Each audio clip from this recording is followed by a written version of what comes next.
changing. What? Keeps changing. Really? Are you serious?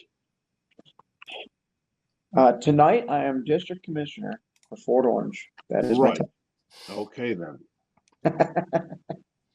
We're not sure that everybody got the news, so we have to remember what your title is. Exactly. All right, I'm going to get started.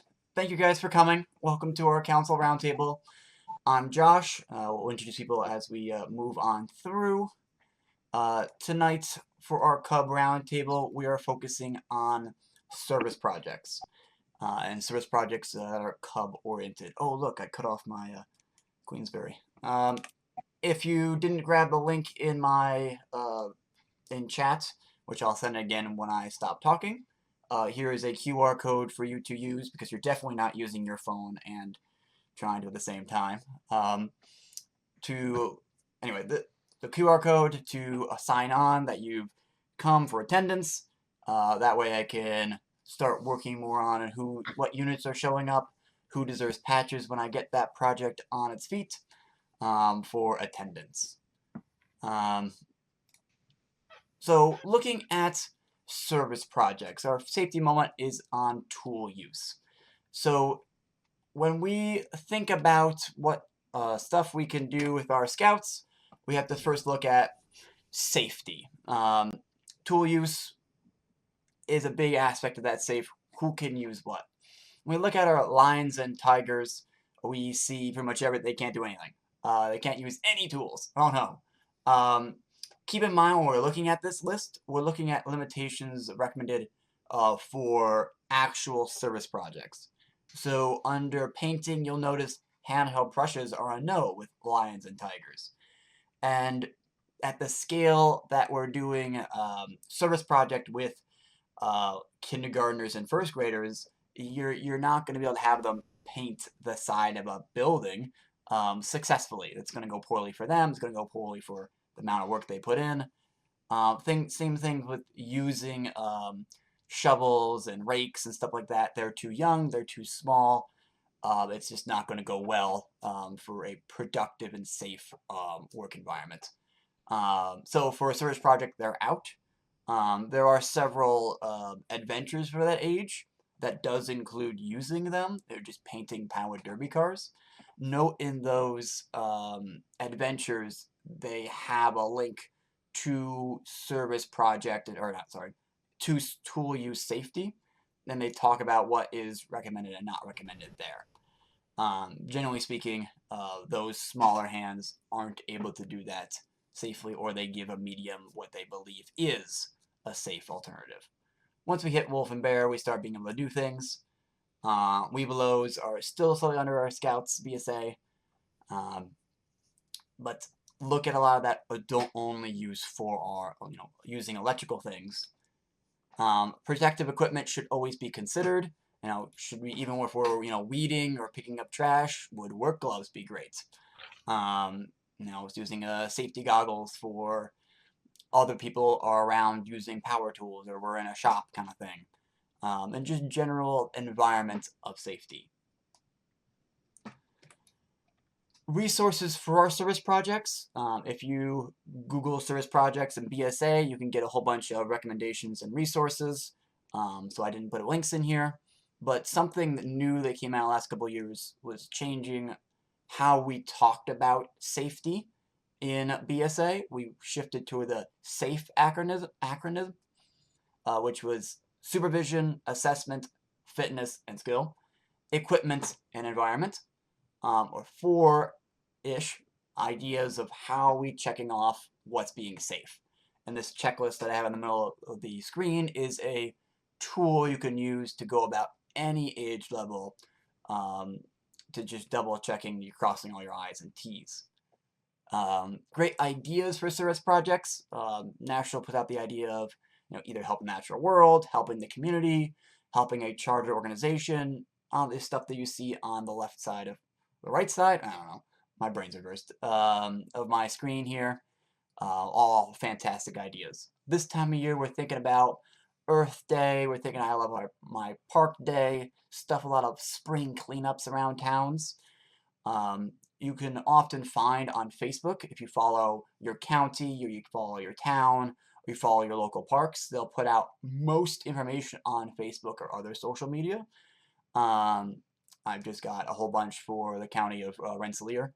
We're really looking for something for our Cub Scouts to do that takes them 30 minutes. Not something they'll complete from start to finish, but 30 minutes of work within it. The less of a big grand idea with our Cub Scouts, almost the better. Just something they can get the idea of helping others, and we're doing great. Check out the Champion for Nature when we talk about conservation service projects, and I believe there's some time or different ages have different times and different ideas for service projects in there, as well as how this conservation projects are helpful. All right, Mike Langer, you're about to be on deck, all right? So when we're looking at these service projects, we're reaching out to our charter organization, we're reaching out to community members in the area, and oftentimes we get that big thumbs up. We have our double check what safety we need to do, talking to our schools, stuff like that. When I was doing some basic Googles, I had a lot of libraries popping up for the Capital District, so that might be another resource you want to check on out. Oh, I did have one more thing. So looking at upcoming events, we have our Scout Night at the Firewolves coming up in just a few short days, as well as a Pinewood Derby up in Turning Points. And coming a couple months out, we have another Pinewood Derby next month in the Adirondack District, as well as the 2 district camporees that are happening on the first week of May, which I believe have Cub. I know the Yankee Doodle has Cub activities for, and I believe last time we talked to Chet, there was a discussion about Cubs there. Next roundtable, we'll have a full display on what camporees are going down, and you can now find all the information for spring camporees on the council websites or council calendar. So if you're interested in finding those details, it exists, and social media is about to push it out.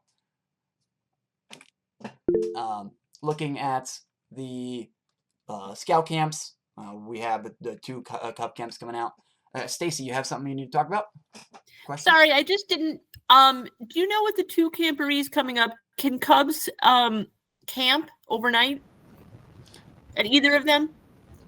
The answer is for Yankee Doodle, if you follow the rules for Cub Scout camping, you can come and camp. And the events, what we'll do is we have a fire building event we won't have for the Cubs, but we'll have versions of the Boy Scout events that Cubs, sort of Cub down events like that. Does that answer the question? Well, I was more interested in the other one, but thank you so much anyway. No, come to ours. So Stacy, the answer is the same for Turning Point. You have to follow all the guidelines that are set out in the particular program that you're in. But yes, you will be able to camp. Okay, thanks so much. Yep. Thanks, Stacy. Thanks, Eric. Thanks, Chet. So Cub camping, if you haven't found resources for Cub Scout camp, they're up on our council website. All right, Mike, I called you a little bit early. This is Mike Langer, Fort Orange's training chair. Going to give our little training talk. All right, thanks, Josh. As always, a great introduction. So I'm here tonight to talk about the 2025 Camp Credits Incentive Program for Trained Leadership. Josh, if we could go to the next slide, please. So this year, the Twin Rivers Council is very excited to be rewarding units for having high percentages of position-trained leaders. So this year, they are offering a program where units can earn credit towards their 2025 camp fees by meeting a minimum number or minimum level of percentage of position-trained leaders in their unit. This incentive applies to both the Scouts BSA resident camp as well as the Cub Scout resident camp, and it is applicable to the resident camps that are being offered at both Rotary Scout Reservation and Camp Loch Pomedy this year. So I do have the incentive levels listed here on the slide. I'm not going to go through these specifically. I think everyone can see what they are. But I just want to point out there's a lot of money to be earned and credit towards your unit's camp fees. So don't leave that money on the table. We want to see folks taking advantage of as much of the credit as possible. So, Chet, does leader include committee or only program? It is all leaders in the unit, everyone. And we're going to talk in a couple of slides about the different trainings that are required for the individual positions, but it is all leaders. So we want to see them all get trained. Want to provide some additional information, though, about the incentive program. First off, the deadline to get your leaders trained is May 1st. All right, so we're just about a month and a half away from the deadline. So those leaders that need to get their trainings completed, start reaching out to them in your units and getting them working on getting those trainings done. To be clear, the incentive is going to be applied as credit towards the balance a unit owes for camp. So it's not going to be a case that they may pay full amount and then get some sort of financial refund from the council. What the council will do is calculate what the full amount owed for a unit is to attend camp. And then if they have earned any of the incentive credit, they'll apply that credit to the unit balance, thus reducing the balance. And then that'll be the amount that the unit owes. But the unit can spread that refund, reduction out amongst the unit however they want. But again, I just want to be clear, it's not going to be via refund. It'll be credit applied to the unit fees for camp. Also, just to make sure people are aware, the credits cannot be transferred.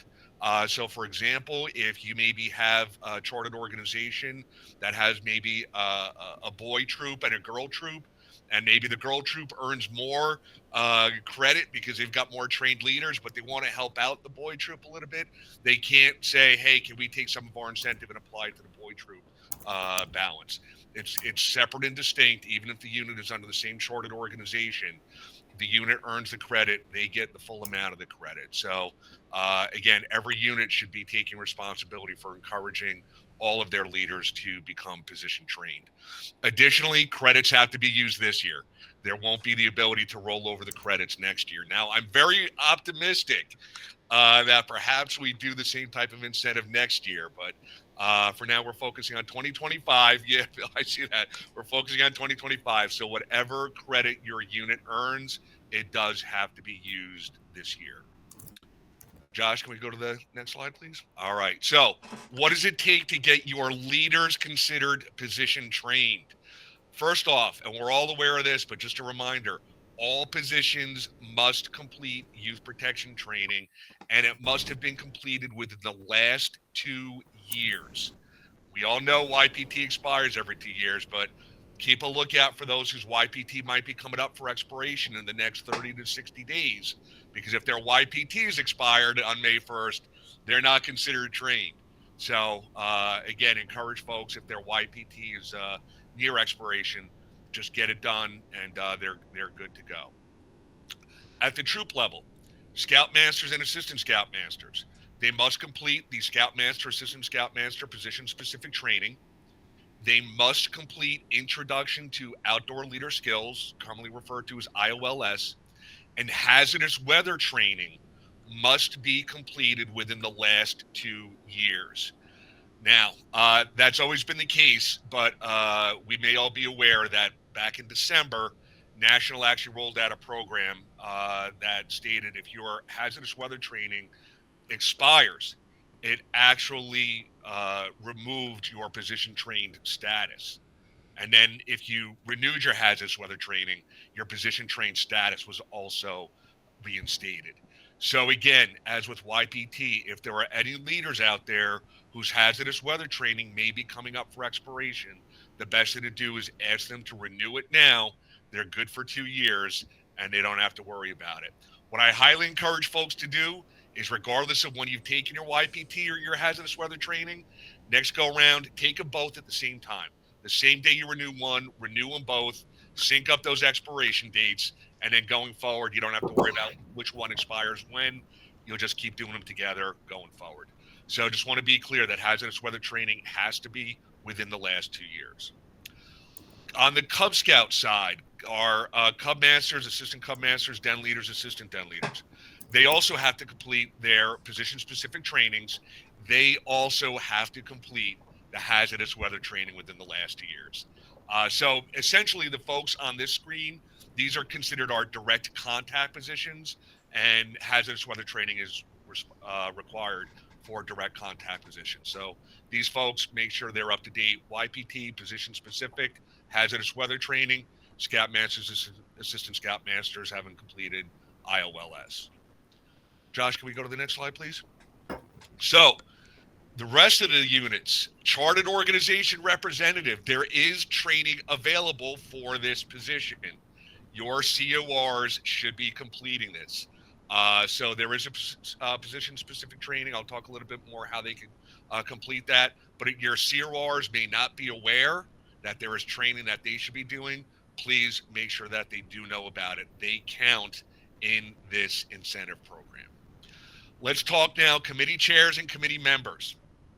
They also count. Very important. So their training counts as well.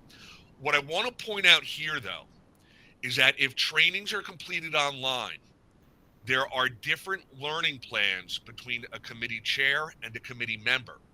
And that holds true at the PAC level and the troop level. So what you see here are 4 different images. One's, PAC committee chair, PAC committee member, troop committee chair, troop committee member. The important takeaway from this is that depending on which position a person is registered for, they need to make sure they complete the correct learning plan when doing the training online. So for example, if you do have a committee chair who goes in and completes the committee member learning plan, they will not be considered position trained. They need to make sure they take the committee chair training. Same thing with troop committee. A committee member goes in and accidentally takes the committee chair one. They may not appear as position trained until they actually add that troop committee learning plan to their profile. And then at that point, it would show that they're complete because the committee chair training actually encompasses committee member anyway. But, again, the key takeaway for your committee members, make sure they are aware there is a difference between committee chair positions and committee member positions when it comes to doing the learning plans online. I want to make sure folks take the right training, get credit for the right training, and increase your trained leader percentages. Josh, can we go to the next slide, please? All right, so here's some other positions that units may have, not all of them do, but in case you do. If you have a new member coordinator in your unit, there is new member coordinator position-specific training. This is only available online. And again, I talk a little bit more about how to take online trainings in just a moment, but I want to just make sure that folks are aware that new member coordinator does in fact have a position-specific learning plan that they need to complete in order to be considered position trained. PAC trainer. Some units do have a PAC trainer in their unit. There is PAC committee member training, so they would do the committee member training, but they must also complete fundamentals of training. So they actually have 2 trainings that they have to complete in order to be considered position trained. It starts with committee member and then fundamentals of training. And we'll talk about that when I list some upcoming training events. But again, point out to your PAC trainer that fundamentals of training in addition to PAC committee is required. Last, we have unit scatter reserve, or in some cases, it may be a unit college scatter reserve for troops or possibly crews. In this case, we're talking PACs and troops. For anyone registered as a unit scatter reserve or a unit college scatter reserve, the only training they need to take to be considered position trained is youth protection training. So just by virtue of completing their YPT and submitting an application, once their application is processed, they are already considered position trained.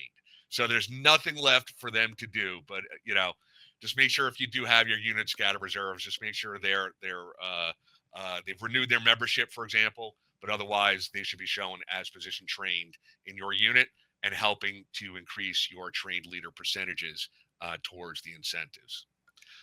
Josh, can we go to the next slide, please? So how to complete training. I've mentioned a lot about doing it online. So first is online at my.scouting. We're all familiar with it. It's where we complete our youth protection training. all of the position specific trainings that I've talked about, they are available online. Again, I point out here, just keep in mind the difference between committee chair and committee member trainings. Make sure they're taking the applicable training for the position they're registered for, and then also hazardous weather training. So, Lisa, is there a limit of how many are in the unit scatter, college scatter reserve? No, there's no limit for how many a unit may want to register. So, this could be used for adults that may want to register simply just because, as it was mentioned earlier, the youth protection training, youth protection updates that came out a couple of years ago that required adult leaders to be registered with the unit to attend overnight events. Unit Scatter Reserve or College Scatter Reserve actually fulfills that.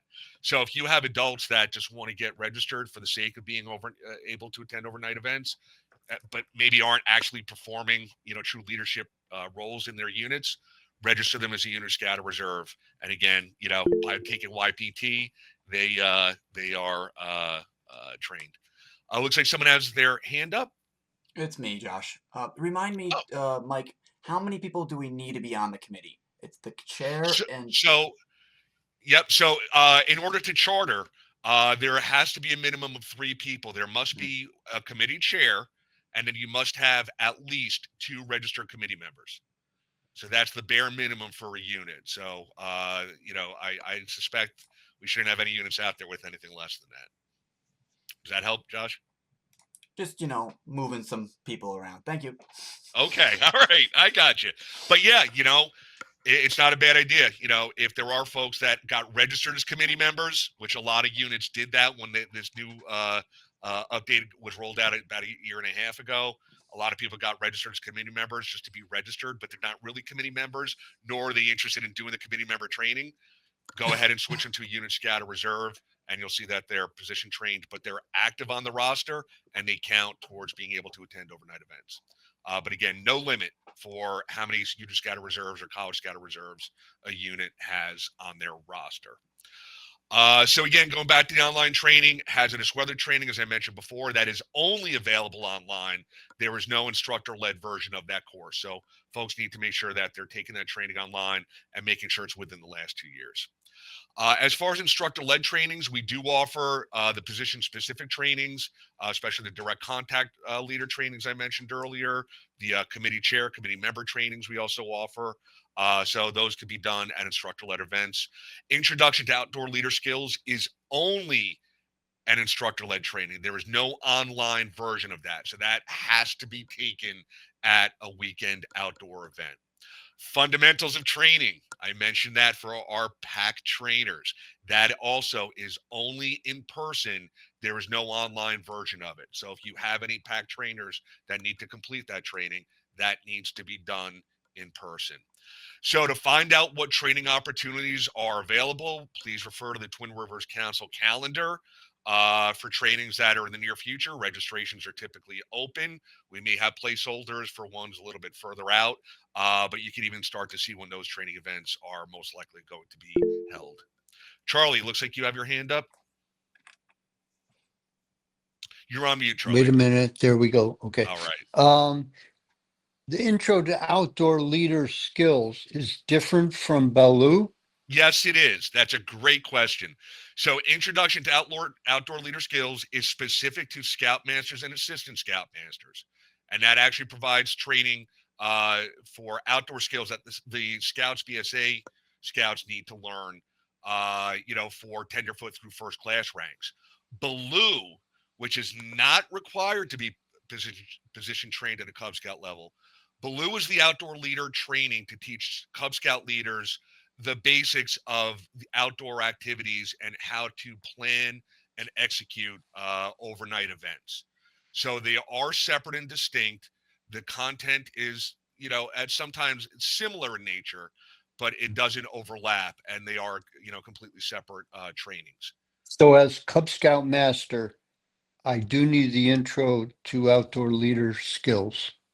If you are a Cub Master, no. Introduction to outdoor leader skills is only for Scout Masters or Assistant Scout Masters. Right. Okay. If you're at the Cub Scout level, you don't have to take an outdoor training. We encourage everyone at Cub Scouts to take Baloo. But to be position trained as a Cub Master, it's youth protection training, Cub Master specific training, and hazardous weather training. You do those 3, you are considered position trained as a Cub Master. Okay. Okay. All right. Thank you, Charlie. So again, refer to the calendar. Charlie, I'm going to lower your hand. I think you're all set. So refer to that Twin Rivers calendar for those instructor-led opportunities. And again, for those that are coming up, registration is open. You can register right from the calendar. Josh, can we go to the next slide, please? So now, how can we help our units figure out how well they're doing with their trained leadership? So I'm going to give some resources here. First, every unit key 3, which is your chartered organization representative, your committee chair, and your scoutmaster or cub master, each one of those members have access to the unit's training records. Every person on the roster, these 3 people can see their training records in my.scouting. Okay, so any one of these 3 can go in and see who is position trained, who is not. And for those who are not, they could actually see what trainings that person still needs to complete. So at the unit level, the key 3 are really the folks that should be looking at these training records for their units and encouraging the leaders that have not yet completed position training to go ahead and finish that up by May 1st. So those folks are really the ones at the unit level who should be checking if they're not already. To help understand the online training program, there's a link here. Obviously, it's in a presentation, so you can't click on it. But if you are able to type it in or somehow copy and paste this entire string into a web browser, you will actually download a PDF that lists for every program from Cub Scouting through Scouts BSA, Exploring, Venturing, up to district and council level positions. It'll identify all of the video modules that have to be completed online for a person to be considered position trained. It also gives the name of the video module, the video module code. There's a code that keeps track. So if you're looking at a training record, there's just codes that indicate what trainings have to be done. You can use this as a resource to look up a code and get the name of the video module that needs to be done. And it also gives the rough, viewing time. So you can see as well how much the individual video modules take or how long an entire learning plan might take. So if you want to give a person a heads up about how much time they may have to invest doing the training online, you can do so. So fortunately, though, there's a lot of information in this document. Thank you, Andrew, for posting that right here in the chat. I really appreciate that. If you download that PDF, you'll see the Cub Scout positions are on the first page, and then I think like the second or third page, it's the Scouts BSA level. So folks here don't have to go too far into the document. But as you scroll through, you will start to see the charter organization training, new member coordinator, stuff like that. So some of the other positions that I mentioned, it does give information in this PDF about the online training requirements for those positions as well. So it's a really great resource. I highly encourage folks in the Key 3 especially to download this. And again, use it as a tool to disseminate to your leaders so they understand what they have to do to complete their training. Last, we are always here to help. Feel free to reach out to your district training chairperson. I've listed them all here by alphabetical by district, name of the chairperson and their email. They are huge resources to help you if you have questions about trainings. If you're not sure what you're looking at for your unit, they can help you. You're certainly welcome to reach out to me. Anyone from any district can reach out to me, but just to let everyone know, at the district level, we can only see the units in our district, so we can't see other districts. Bill, go ahead. You have your hand up. Elise is here. Elise, for training in your council, soon-to-be district, who should they talk to? Could you press your space bar for me? Well, that won't do it for you. Maybe she could post it in the chat, Bill. Right. If you could post the contact for your council in the chat, that'd be great. Yes, thank you, Bill, for catching that. So, yeah, but again, reach out to your district training chairs. Cheryl Downing is the Twin Rivers Council training chairperson. She does have access to every unit in the council. So if for some reason you're struggling and even your district chairperson, it may not be able to help you, Cheryl is always more than willing to assist folks with any training questions. But please rely on us, contact us. We are here to help you. We are here to support you. We want to see you get these trained leader incentives. Josh, next slide, please. Oh, actually, well, Mark, go ahead. You have your hand up. Yeah, Mike, I hope this is a quickie, but like, in certain positions, right, they're just not in the right position in my scouting. They're like double down. Like I got a Weeblos leader who's actually a committee. He was Weeblos leader last year. He's a committee chair this year, right? I have another person who was a committee leader who went on to the PTO. He's now my COR, right? So they should be trained in position. I get that. So my COR case needs to take the COR position. But my Weeblos Den leader, I just need to remove that role for that person, right? Because your Weeblos Den leader is now actually a committee member?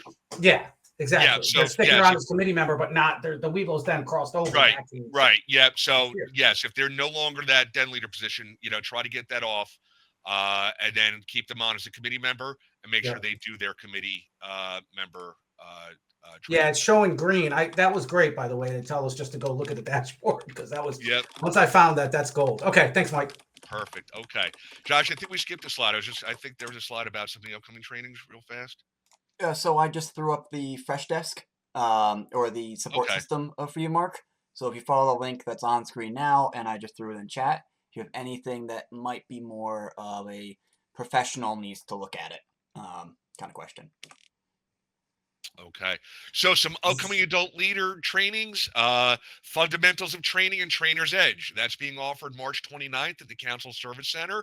Registration is open. Perfect timing for your PAC trainers. They need to complete fundamentals of training, so here's their opportunity. IOLS coming up April 25th and 26th at Camp Wampanoag. This is the last chance before the May 1st deadline for your Scoutmasters and Assistant Scoutmasters to complete their training. So take advantage of that. That is the last opportunity they're going to have. There'll be other ones, but it won't count towards the incentive. We have Baloo coming up for our Cub Scout leaders. Again, not required for the position trained incentive, but still important for that outdoor program for Cub Scout packs. So take advantage of that coming up in a couple weeks. And last, Cub Scout leader training. This will cover Den leader, Cub master, PAC committee member, and committee chair. Although it is past the May 1st deadline, we still encourage folks, if you haven't completed your training before May 1st, get it done May 17th. We're offering everything at Rotary. The benefits of having trained leaders extend well beyond the incentives. And hey, you never know. If we offer this next year, those folks are already trained anyway, so you don't have to worry about it. All right. So are there some really good questions? Are there any last minute questions? I know we're at time to switch over to Scout Roundtable, but I'll just stop here if there's any last questions on the incentive program. Mike has a question. My scouting show green, yes, in the train section if they have completed IOLS, correct? Yes. So for Scoutmasters and Assistant Scoutmasters, if they have completed all of their required trainings, position YPT, position specific, IOLS, and hazardous weather training, their train status would show up as a green yes. So you're correct. Mark, you've got your hand up. Yeah, I just want to tie out on the credits, Mike. I don't know if I need you offline on this about that stuff that we're doing.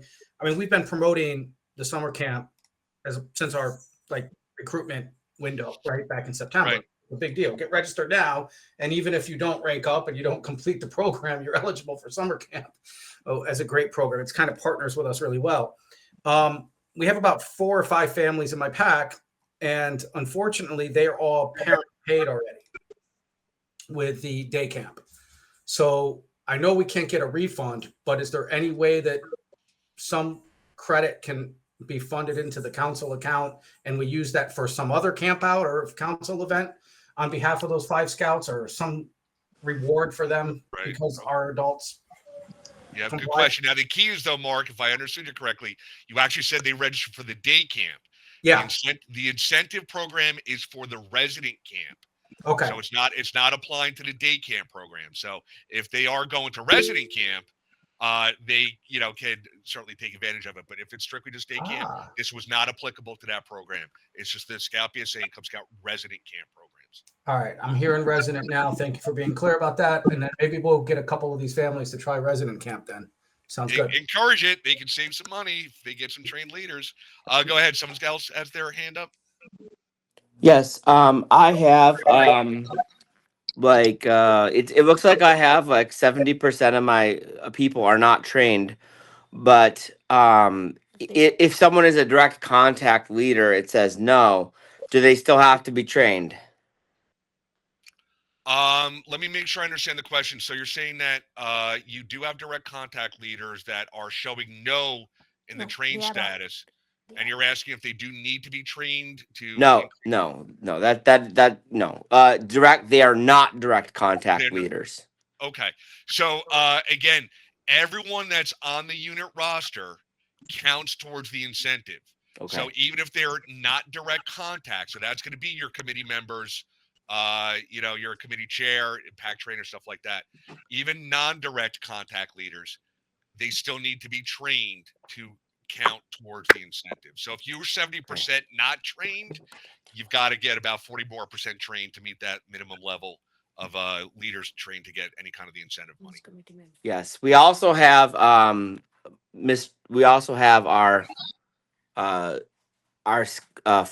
assistant scoutmasters listed twice, Mr. Harkavy. It says unit scouter reserve, and it also says assistant scoutmaster both. So Okay. I don't know why that would show up twice. Did he? Yeah. So I can answer that. So right now, did he change positions this year? Yes. Yes. So on April 1st, that will all clear up. Okay. Okay. So registration is at the end of December, and then January, February, March, they work through the changes. And then on April 1st, all the changes are permanent in the rosters. So Okay. whatever one he changed out of will go away.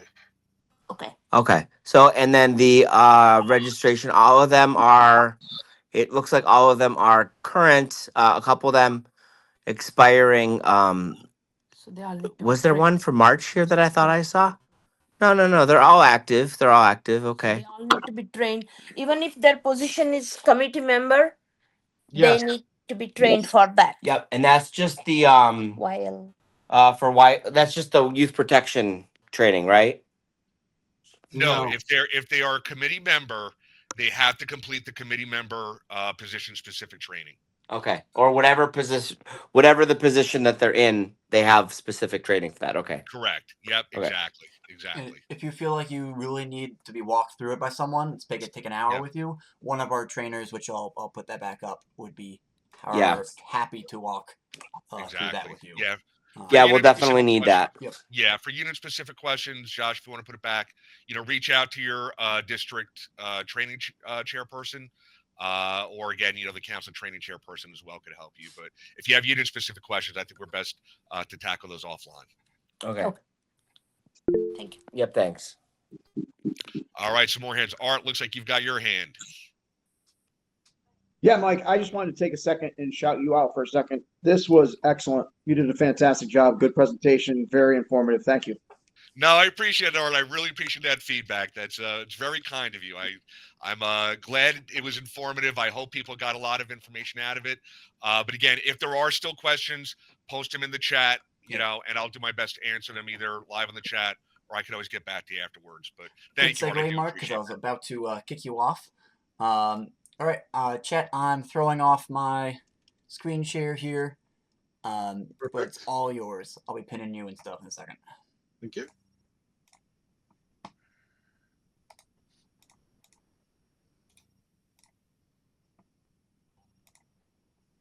All right. Do you have the ability to screen share, chat?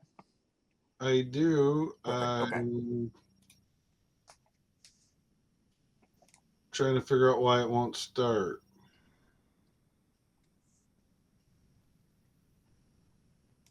While we are waiting, I'll pull up. Oh, I got to go through your slides. Just a minute. Okay. Throwing in a link for attendance on here, so I can mark who is attending our tables and make sure your units are getting that recognition. While you're getting that together, our council executive is here with us and might answer any questions. Have there been any staff changes? Yes, yes. Well, thank you. Thank you. I was asked to come on for a couple of minutes. Um, Whether you saw the notice, didn't see the notice, heard from the word on the street, we at the end of February said goodbye to our field director, Tori Carmen. She took an awesome opportunity in the Capital Region. So we're very thankful for all the hard work she did as director of membership, actually district executive in Mohawk, and of course, lastly, the field director for the council from 2018 to 2025. So we are very thankful for all the work that she did. Of course, that has been a very big learning experience for the staff. So we appreciate everybody's patience, as we're starting to figure out how to print booklets and maybe some things that we didn't quite know how to do. So we do appreciate everybody's patience. The Fresh Desk ticket is a great system to use because even when someone writes me a ticket and I missed a deadline, it yells at me. So it's a great way to make sure we're all staying on top of that. So I would encourage us to please keep using the ticket system. I appreciate everybody's patience. However, as I always say, the show must go on and scouting must move forward. And so we are happy to welcome, and he is on this call or was on this call. The screen is doing all sorts of things right now with pinning, but like to welcome Art Cornell to the staff officially in the next little bit here. He'll be joining us, providing leadership for Yankee Doodle, Fort Orange, our Scout Reach program, and our overall advisor of our membership campaign. So Art's been a lifelong volunteer of our council. Most recently, the district commissioner of the Fort Orange district, comes to us with about 20 successful years in the operations and sales industry in the hospitality world. So we're very excited to welcome him. And then, of course, with that shift, our own Holly Rogers will be moving to represent and support the leadership in the Mohawk district. And so one of the big things we're working on is getting our district executives back in the field, and we've gotten so far. That means very soon we'll have 3 districts covered. My goal by the end of the year is to try to have all the districts covered with the district executive. And I know we saw it also in the chat. Katina Leon is a district executive who has joined us. She supports the Rip Van Winkle Council. We are, whether you know, may not know, we are providing some shared services with the Rip Van Winkle Council as we kind of go through some transitional stuff with them. And I'd like to also thank Elise, who's on as well tonight, for attending. And so please, Ulster Green, even if you're in Columbia County and you said, hey, I need to go to the store, right down in Kingston, there's a Scout store right down there. And so, happy to see the partnership and the collaboration. And so I think those are all the staffing changes, Bill, that I'm aware of at least. And if anybody's had any questions, let me know. Otherwise, feel free to write a ticket and we'll keep scouting forward. Thank you, Greg. Thanks for your time. No problem. Happy to be here. All right, are we ready? Okay. Welcome to the Scout Roundtable for March. Here's a brief agenda. Opening and introduction, safety moment, training, upcoming opportunities. Geez, where have I seen that before? Oh, about 20 minutes ago, right? Josh's front page. It's amazing what we share. The safety minute, this might look familiar if you were in Josh's presentation. We do tend to tack together with what we do. I go into a little bit more detail on the Scout level than he does with the Cub level for applicability things. But our safety minute is safe for safe scouting, stands for safe scouting. Scouts and their parents expect all of our activities to be conducted safely to ensure the safety of participants. Scouting America expects its leaders to use the 4 points of SAFE when delivering the program. Supervision. The youth are supervised by qualified adults who are trustworthy and set the example. Activity assessment. Activities are assessed for risks during planning. Like Josh mentioned with the Cubs, and there's only certain things that they can use. The same is true for Boy Scouts. There's only certain things they can do for project work as far as tool usage goes. and it's up to the adults to make sure that that is enforced and that risk avoidance or mitigation is incorporated. Fitness and skill, participants' medical records and health records are reviewed, and that the leaders are confirmed prerequisite fitness levels exist for participants to take part safely. And this is a real thing. If you are doing trail building or any kind of work along up here in Saratoga, we work, my troop and some of the other troops, we work along the Cateros, and you can be cutting brush and you can be going through the undertow. You might have to cross the water, and you really got to make sure that the fitness level is there to do that work. And then equipment and environment, safe and appropriately sized equipment, courses, campsites, camps, trailers, play fields. Make sure it's all used properly. The leaders periodically check. I don't know what that word was supposed to be. I did a copy paste and it didn't bring it all over, or maybe it's a French word I'm not aware of, but make sure that you use the environment for change, and make sure that you are aware of the environment for changing conditions that could affect safety. So when you're out doing outdoor work, safe scouting. Everybody should remember that. Safe scouting. I'm going to go a little bit deeper into some of the conservation and service project stuff. Since conservation and service projects are a big thing. It's going to be a key theme at both camporees this year.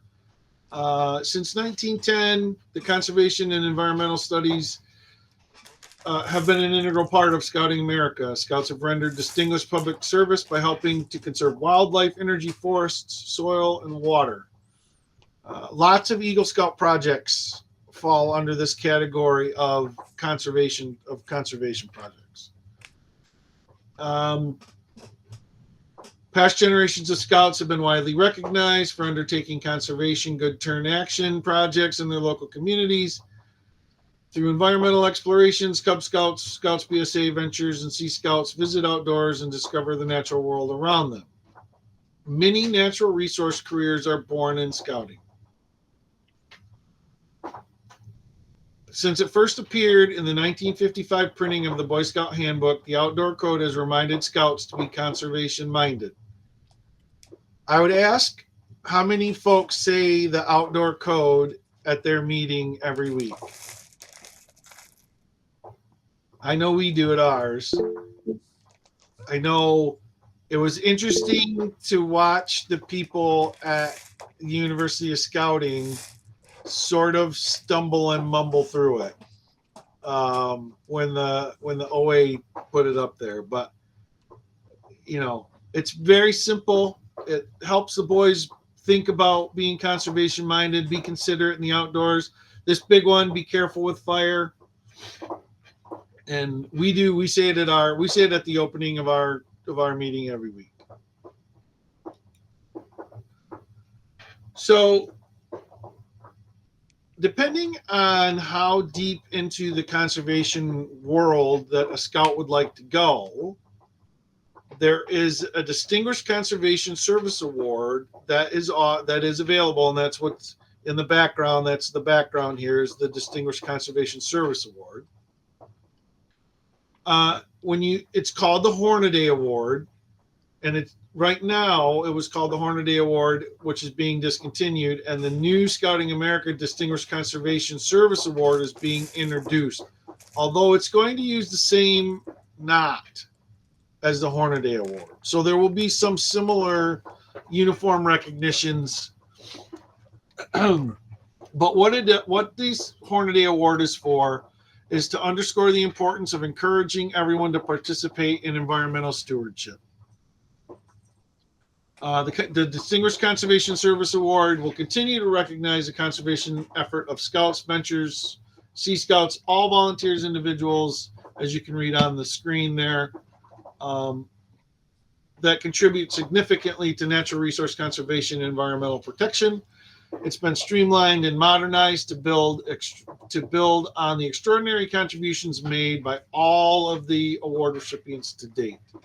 And it's believed that the changes will help make these important efforts even more accessible to today's members. Now, you have to bear with me. I have a video. And I ran it while Josh and Mike were talking, so I know it's shorter than Josh and Mike and their presentation together. So the question now is, will the audio come through or do I have to share it differently? You're good. Hi, I'm Mike Hunnicky. Like many of you, I'm a product of the Scouting program. I'm a conservationist, a forester, and the chair of the Boy Scouts of America's National Conservation Awards Committee. We're here at the Summit Bechtel Family National Scout Reserve in the scenic mountains of West Virginia to talk about Scouting's conservation program and our premier conservation award for youth, the BSA Distinguished Conservation Service Award. Since the beginning, conservation has always been a part of the Scouting program.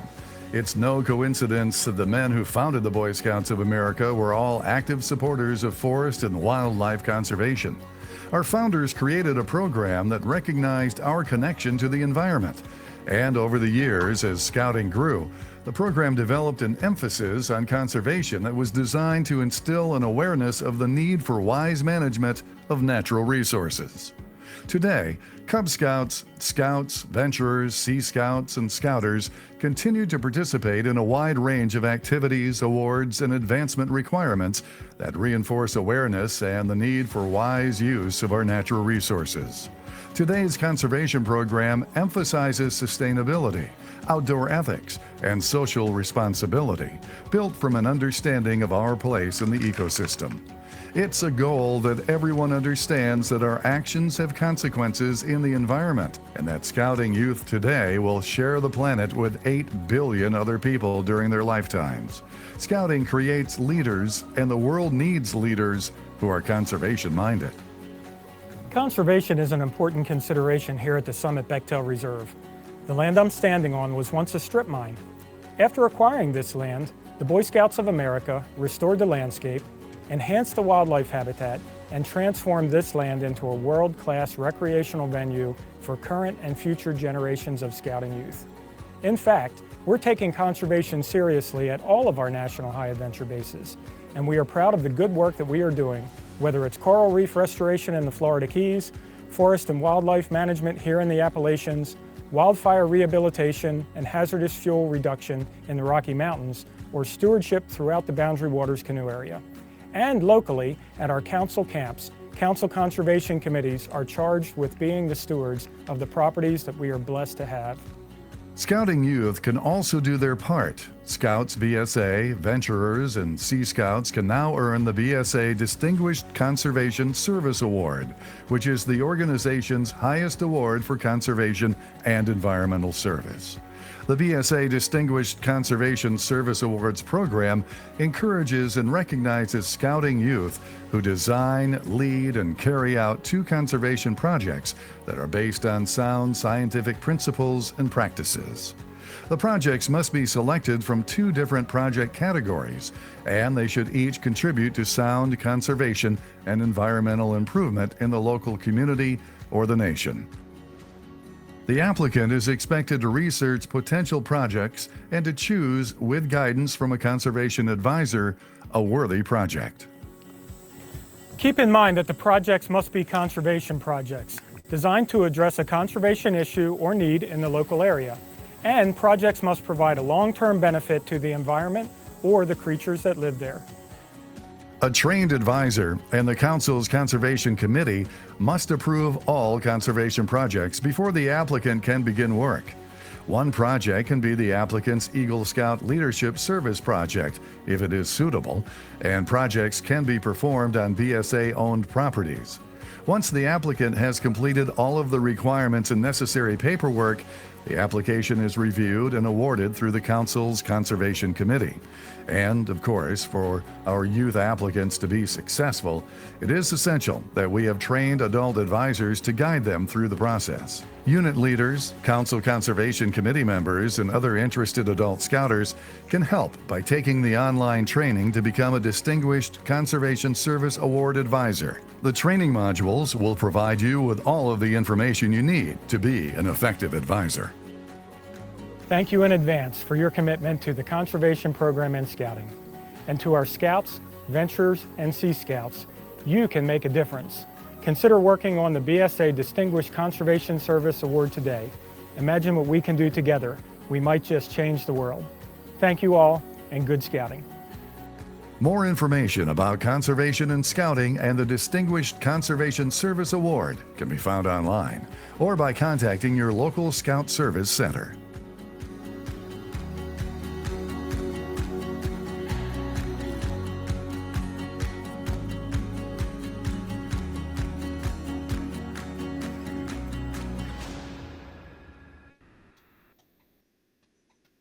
All right. For some commentary there, Jet. We have a couple of trainers in council. I was going to ask if we had any. I am one. There's a huge resource right over the border in Massachusetts, a trained individual who's a train the trainer kind of person, and help design some of this stuff. So we have a lot of resources that are slightly hidden. Our outdoor ethics advocates for the council. Rihanna is not technically trained, but is someone who's a fantastic resource for this. And I know it's on her books to get it done in the next year or so. But every time I'm talking with a young scout who's looking at becoming Eagle, doing their project pretty soon, talking them towards this award, because if you get your award, if you're doing your Eagle project, that's outdoor oriented, it's conservation oriented, you just need +1 more to get this. And then we're looking at the actual high level awards that you can earn for being a scout, and the actual pinnacle of scouting are conservation awards and some of our older scout program awards. It's a great way to keep a scout in your unit active beyond their Eagle. Just looking at some of these. Yeah. Absolutely. And plus, you can do them on scout properties too, so that makes sometimes right, which is easier. Yes. Yep. And to get your scouts interested in conservation, you start with little things, right? You start with little projects. You start with picking up litter in the neighborhood or on a roadside or on a trail. You create pollinator beds. You work with local governments and their recycling and composting projects that they have. So there's really no limit. They can work for your community. They can work for your chartered organization. And if you're looking for more information, there is actually a conservation handbook published by the Scouting America. You can buy it at the service center. It talks about caring for the earth. And it's the message is of value for leaders of many organizations, even though it's specific to Scouting America. So if anybody wants to become an enthused steward of the land, I recommend that they would pick up this book. I recommend they talk to Josh or reach out to the Leave No Trace folks for help. But like I said, start small, start with some of this stuff here, and then build bigger. So anybody have any questions before I go away from this? Comments? Perfect. Upcoming events for Scouts. The 5-mile hike at Rotary Scout Range or Rotary Scout Reservation. You've got the district camporees are both they're both on the same weekend, the very first weekend in May. We've got resident camps at both Walk and Rotary. NYLT, and you got Philmont. And then you have in 26 the National Jamboree, and we have a guest speaker, Mr. Eric Durr. Hey, thanks. I just wanted to hit everybody up again. I know that probably those of us here are too old to go to the Jamboree, but we are looking for some adult leaders. Also, it's not that the deposit is due. We're going live with the deposit mechanism. So, you don't have until March 31st to sign up. But if you could put this out to other scouters, to folks in your troops, the youth you work with, it's an awesome activity. We're looking at a cost starting at $2,400. We hope to bring it down. But it's 10 days at the Bechtel Summit we just talked about. It's going to be an awesome opportunity. And I realize now I'm probably talking far louder than I need to, but I'm used to projecting to a crowd. So please forgive me. But thanks for letting me kick that out there. Just pass the word along. I'm guessing most of you on this heard me yelling about this yesterday. So, but please pass the word out about the Jamboree. Thank you very much, Chad. Thanks, Eric. Appreciate it.